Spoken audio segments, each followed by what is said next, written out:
Hello, good morning my dear brothers and sisters. ఈ ఉదయకాల సమయంలో ఒక గొప్ప సత్యాన్ని మన మధ్యలోకి తీసుకురావాలని ఇష్టపడుతున్నాము. పరిశుద్ధ గ్రంథం నుండి మొదటి సమూయేలు 10వ అధ్యాయము 7వ వచనములో ఈ విధంగా వ్రాయబడి ఉన్నది. దేవుడు నీకు తోడుగా నుండును గనుక ఈ సూచనలు నీకు సంభవించిన తర్వాత నీకు మంచిదని తోచిన దానిని చేయుము. ఈ యొక్క విషయమై మనము ఆలోచన చేసినట్లయితే దేవుడు సౌలుతో ఉన్నాడు అన్న విషయము అర్థమవుతుంది. దేవుడు మనతో ఉన్నాడు అనే విషయం కూడా మనము తెలుసుకోవాలి. అంటే దేవుడు నీతో ఉన్నప్పుడు భయపడకు. సౌలు సాధారణ మనిషి, కానీ దేవుడు అతన్ని ఎన్నుకున్నాడు. సమూయేలు అతనికి చెప్పాడు, ఏమని? సౌలా, దేవుడు నీకు సూచనలు ఇచ్చాడు, అవి నెరవేరినప్పుడు వెనకడుగు వేయకు, నీ చేతిలో ఉన్న పనిని చెయ్యి, ఎందుకంటే దేవుడు నీతో ఉన్నాడు అని చెప్పాడు.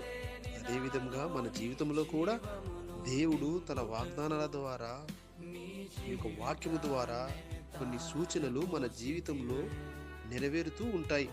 ఆ సమయం వచ్చిందంటే మనము అధైర్యపడుకోకుండా ధైర్యంగా ముందుకు కొనసాగాలి.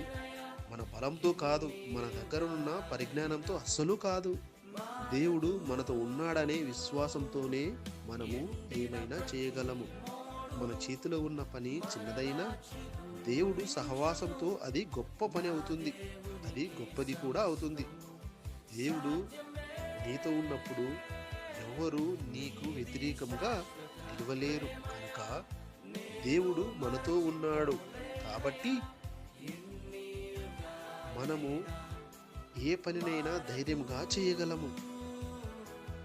మన బలహీనతలను దేవుడు బలముగా మార్చగలడు. నీ చిన్ని అడుగును దేవుడు గొప్ప విజయంగా మార్చగలడు.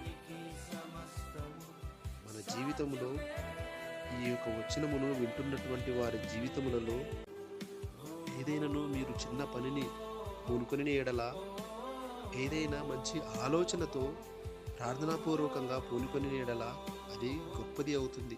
ఎందుకంటే మనము దేవుని యందు విశ్వాసంతో ఉంటున్నాము, దేవుడు మనతో ఉంటున్నాడు కనుక.